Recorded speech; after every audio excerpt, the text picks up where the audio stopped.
Hey everyone, it's Nate here with Element Van Life.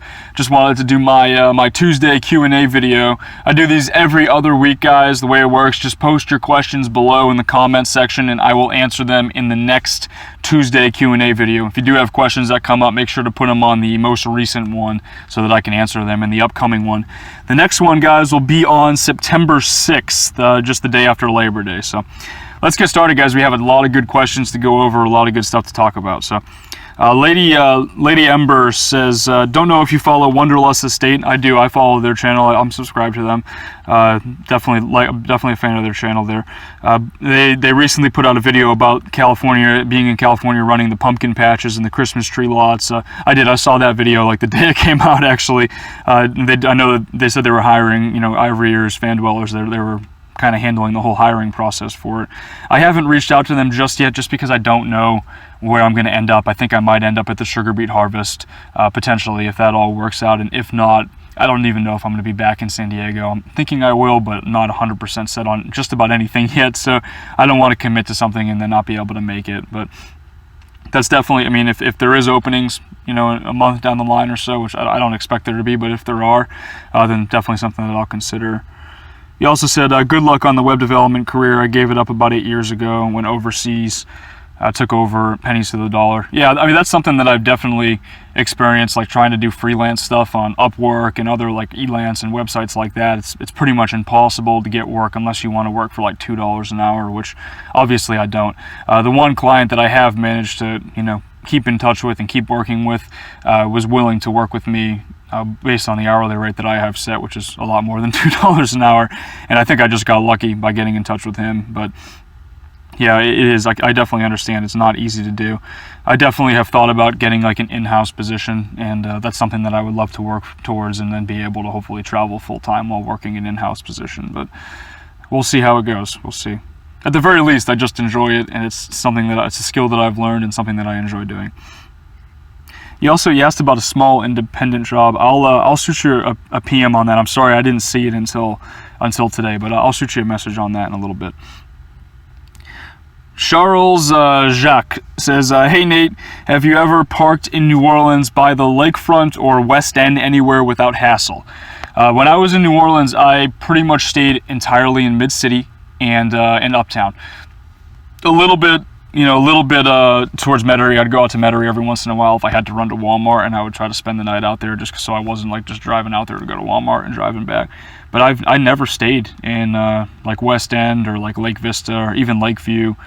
Pretty much nowhere in that area. I never stayed over there. I can imagine that it's not too different from Mid-City. You find the right parking spot that's in an area that's like, not completely dead, but has a few cars on the street, and you just blend right in, no problem at all. And it would be nice to wake up with the lakefront right there. It's beautiful, Lake Pontchartrain. I definitely miss it. Good place to get sun for your batteries, too. That's a good point. Definitely. Jess Lucero says, do you have any interest in meeting any of your subscribers if they are along your route? Absolutely, yeah, definitely. I would love to meet as many of you guys as I can. I know that the first part of my trip coming up here in the fall is going to be pretty rushed. I have T-minus, I don't even know, let's do some math here. 8 days to get to the gorge, maybe 9 days or so to get to the gorge. So I'm going to be booking it, and I can't even really leave for a couple more days. So yeah, I don't know if I'll be able to meet folks on the way up there, but afterwards, and once I finish the concert up in Washington, then I'm going to have some free time and I'm going to be all over. So definitely something I would like to do. Absolutely. My Life on Wheels says, hey Nate, hey, I just bought the same fridge that you have for our minivan. It's a Dometic CF18. My question is, do you have an inverter hooked up to your solar system? And if so, do you keep it on at all times to power the fridge? So the reason that I bought that fridge was because it's a 12-volt fridge. The CF18, it comes with the 12-volt cigarette lighter plug, and I can just plug it straight into my battery without having to run an inverter. I never run an inverter for anything, for the most part, except for maybe I have an electric razor, so I do have a small one, and I'll use that if I need to shave. But I usually just plug it in while the car is running to the car battery, into the cigarette lighter in the front, just because inverters are not very efficient. They give off a lot of heat, and I found that the 12-volt system would be more efficient, and that's why I got that fridge. So no, to answer your question, I do not use an inverter, and pretty much never do. Texas Tramper says, I know you have a donate link, but how about a Patreon? While some YouTubers feel necessity to mention it, it's not really necessary. Some even apologize, so on and so forth. Yeah, I don't have a Patreon. I've heard about it. I've looked into maybe getting one, but I'm not really 100% set on it just yet. I mean, definitely something that I've thought about, and I might end up doing at some point in the future, especially as I start creating more content, as I start traveling and trying to document all the different stops that I'm at. I mean, it would really obviously be helpful. It would absolutely be helpful. Every little bit helps, you know. But I don't have one just yet. Justin McKay says, "What do you do to relieve boredom?" That's an interesting question. I don't really find myself ever getting bored. I'm kind of like, my mind is all over the place, and I'm always have something to do, you know. I'm always, you know, like either reading or playing guitar, or, you know, working. Like, say if I do have free time and I'm not working at the surf school, which I'm not doing anymore. It's been amazing these last 2 days not working at the surf school. I've been able to kind of just relax, and I had a bunch of things to get taken care of with the element. Still have a few things to do, but before the road trip, obviously. But, you know, for the most part, yeah, I don't really get bored. I find if I'm bored, then I'm you know, not really efficiently using my time, and that there's always things. I'm interested in enough things and have enough hobbies and enough weird interests and stuff that I can kind of always keep myself occupied, you know, to an extent. So I don't really get too bored too often. So Alex says, "Hey Nate, hey Alex, what are your monthly costs? Food, clothing, gas, insurance, car maintenance. What percentage of your income are you able to save per month?" Well, obviously my income fluctuates pretty greatly. Last month it was pretty high because I was working like every day at the surf school job and making a lot of money. Next month it's going to be pretty low because I'm going to be traveling and driving around. So what I did save during August is going to go towards paying for expenses in September. That being said, though, overall my monthly costs are somewhere around, not including gas, but everything else, are somewhere around $1,000 to $1,100, and then plus gas. Obviously, that's going to vary as well. As I'm traveling, it's going to be a little bit more, you know, a few $100s a month for sure. But if I'm just kind of hanging out in one area, then it's obviously a lot less. Overall, all of this obviously fluctuates a lot, but yeah, I mean, that's kind of where I budget, between $1,000 and say, let's say $1,200 or so a month for everything. And obviously a huge portion of that is my student loans. I have to pay those off, and those take a good chunk of it, probably the largest chunk out of everything. It's the single largest amount that goes to the student loans out of everything in there. So, but yeah, then that also includes, you know, food and gas and health insurance, car insurance, and then random maintenance things like that. Lone Outdoorsman says, "Greetings from the UK, Nate. One question for you. When you started out living in your van, did it take you a while to get used to sleeping in random places on your own at night? All the best, Mike." Thanks, Mike. Yeah, so it did. I'd say it took me about a week and a half, maybe 10 days or so, to really get used to it and just become incredibly comfortable with it. You know, obviously when you start doing it, you kind of wake up at night a little bit here and there. You know, you get a little paranoid, a little worried. You're always anticipating that knock, and then eventually you realize that, like, it doesn't happen that often, the dreaded knock, you know. But yeah, I mean, to get like 100% set, it didn't take me that long though. I mean, it took me, I'd say, between 1 and 2 weeks to really get comfortable with it. And from then on, I'm pretty comfortable, you know. Even in really loud places, I'm a pretty deep sleeper, so I'll just kind of sleep through anything. But yeah, didn't take me too long. It definitely took me less time than I thought it was going to take me going into it, but I was pretty surprised. Thomas Browning says, "You thought about going up the coast of California, Oregon, and Washington, and possibly to Canada. Did you ever think about getting a drone to take pictures?" I have thought about getting a drone, and I actually, I guess I can tell you guys now, I did get one. And that's a big reason why I'm stuck here in San Diego, though, and I'll go into detail about the whole story when I'll make a video on it once it gets here. But it's taking forever to get here, and I'm kind of stuck waiting for it because I had it shipped to someone here in San Diego. So once that gets here, I'm gonna go. But that's what I'm waiting on. But I got one, and I've never flown one before, so I'm pretty excited to have it, and I think it's gonna produce some really cool footage and everything like that. But I did I'm waiting on that to come in pretty soon. Ronald Rydell says, has anyone ever bothered your surfboards on the roof? Are you going to take them on your trip? I'm a surfer and I keep my boards inside the van. No, I don't think. I mean, I guess I wouldn't necessarily know if someone's technically bothered with it because I'm not here all day, every day, you know. But I do have a locking mechanism that I bought from Amazon for I think like $60 or $70. I'll put a link in the description below so you can check it out. But awesome roof rack straps, and they're stainless steel on the inside, and then they have a locking mechanism on each one, and I just have the key on my keychain and I'm able to unlock it that way, and those work really, really well. So I mean, I guess if you had like really sharp wire cutters, you could like cut through it in like a half hour or 40 minutes maybe, but it definitely deters thieves from taking them off the roof. It's pretty hard to get them off if you don't know how to cut through stainless steel, you know. D. Nixon says, I think 2 weeks is too long. You should do weekly videos instead, or Biweekly QA, smiley face. I will start doing these more often, guys, as the channel continues to grow, or if it does continue to grow. I'll definitely start doing them more frequently, but right now, every other week, at least for a couple more weeks.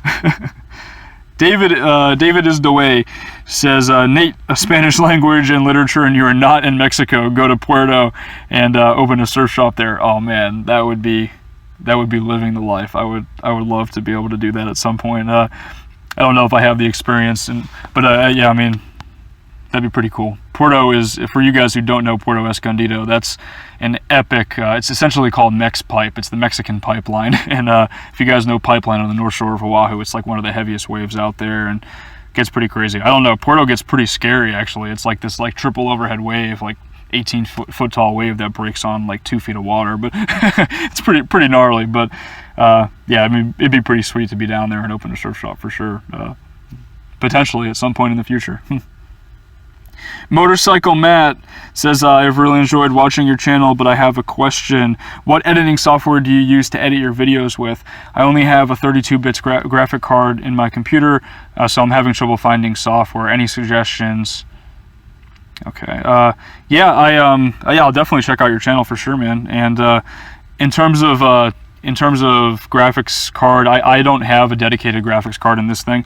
It is just Intel HD 4000 graphics. It is integrated. I definitely want a dedicated graphics card, and at some point in my next computer, that is going to be one of the primary credentials for my next laptop, to have dedicated graphics. But even so, you know, this thing works fine. I use Windows Movie Maker right now, and I'm going to change that though in the near future. It's been great so far. It's really simple. It does a good job, but I know that I'm going to try to get a little more complex, especially when I incorporate maybe some of that drone footage and some of the other stuff that I want to start doing. So I'm looking into Filmora or Coral Visual Studios. I don't know how those handle on a smaller graphics card. I think that they would be fine on what I have, but I don't know about 32-bit. I mean, I'm sure that that's maybe even a little bit older, but I know that my operating system is 64-bit too, so that might be a little different. But if you have a Windows machine, I mean, Movie Maker, you know, does a lot. It's relatively simple, but it's, you know, I definitely didn't give it enough credit before I got into it, and it's, you know, it's definitely done the job for me so far. Maybe something to consider. I don't know if you have, I mean, if you're Mac, I don't really know much about Macs. I've always been like a Windows, Android guy, so Google, Android, and Windows. But yeah, I don't know, but I'm assuming you have a Windows machine, so Movie Maker has worked well for me so far. Maybe it could work for you too. Doctor's Pong says, can you do a walk around of the outside of the element? I'd love to see it in stealth mode. I will. I'm not going to do it right now in this video, but I'm actually planning to do a new tour video, like an updated full tour video of the element once I get on the road, probably after Labor Day, but in a couple of weeks I'll try to get that done. And that's going to include a view of it in stealth mode. Like, even I'm going to try to show it while I have like lights on inside, so you can get a view for if you can see the lights and how much of the lights kind of sneak out of the stealth, you know, the stealth mode and all that. So I'm definitely going to do that. If you check out, I have a video that I first posted like back, I think it was the second video I did, called, like, I think it's titled Living in a Van in the City. If you check that out, there is a picture. The thumbnail picture is the element in stealth mode, and it has the blackout curtains in the front. And I think I might have shown a few clips of it as well, walking. I might have walked around it and showed it. I'm not sure if I did, but If not, I'm definitely gonna post a video on that very soon though. Marla Sharp says, have you considered work camping jobs? Amazon has a work camper program and a seasonal, and there's a sugar beet harvest as well.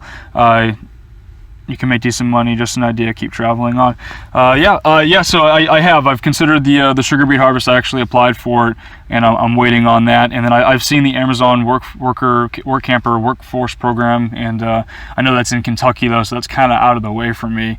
But definitely something I would consider doing as well if I needed to, and seems like a pretty interesting opportunity. I know that it gets crazy busy, during the obviously during the holidays and stuff there. So definitely something to consider. I don't think I've ever been to Kentucky either, so definitely something I'm thinking about for sure. I really want to do the sugar beet harvest though. I'm hoping to get that. David Ortiz says, yo, when are you going to play us a little tune? At some point, I will. I know I haven't really done that yet, but as I start vlogging more in my like travel series, as I'm traveling around and all that, especially once I get to like Yellowstone and some of the national parks, I'm just going to be able to chill, which is something I want to be able to just relax for a couple of weeks and just kind of focus on, maybe writing some music and just kind of playing music and playing guitar and catching up on some reading and stuff. So definitely something I want to do once I get out there. And so maybe at that point I'll include some of my music in the videos. We'll see. Connor Wagner says, do you ever get lonely on the road?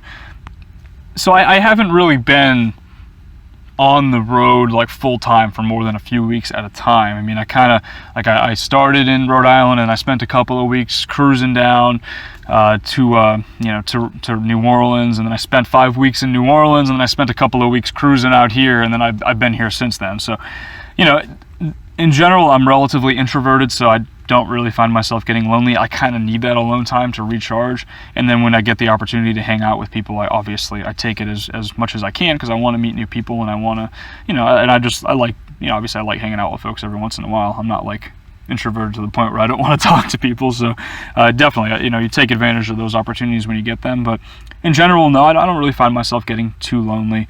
Even when I was on the road for 2 weeks at a time, just kind of cruising through different areas, I didn't really, never really noticed it. I have friends in a lot of different places, and usually when I'm driving and stuff on long road trips, I'll take that time to like pick up the phone and call someone I haven't talked to in a few months and just try to catch up with them and, use that time to stay in touch, Benzoid123 says, hey Nate, Patrick from Los Angeles and fellow Element owner. Right on. Hey Patrick, I'm glad you appear in better health. I was thinking about that MRSA infection you had and where it was located. You're always so clean shaven. I wonder if you freshly shaved.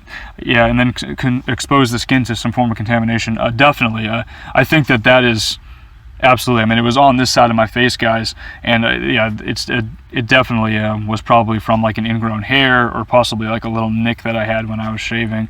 It happens every once in a while, and either from the ocean or maybe the public showers or something, it kind of just got infected, and that was it. Anyway, do you use a solar? That's actually why I haven't shaved these crazy sideburns here, just because I was afraid to cut it again while I was working in the surf school. But I'm going to be cutting my hair and shaving pretty soon, so I think so. Anyway, do you use the solar panel for the electric fan and or the car battery? For my electric fan, when I'm running it at night, guys, I use the solar panel battery entirely. And how long can you leave it on? I'll run it all night usually. I mean, sometimes if I get cold at night, I'll turn it off, but for the most part, I run it all night without any issues. It could probably run for, I mean, it's a 35 amp hour battery. I guess like if I was depleting it below 50%, which you're not supposed to do, but if I did, it would be running for 20 to 30, 40, maybe up to 40 hours. So without any solar. So I don't know. It doesn't use very much power, to answer your question, and I'll use it and be able to run it all night without any issues. That about sums it up, guys, for questions. That's everything there. A lot of good ones. As always, post the questions below for the next one, and I'll answer them in the next video. It'll be on September 6th. That'll be the next one, guys. Please like and subscribe if you haven't already, and I'll talk to y'all in the next video.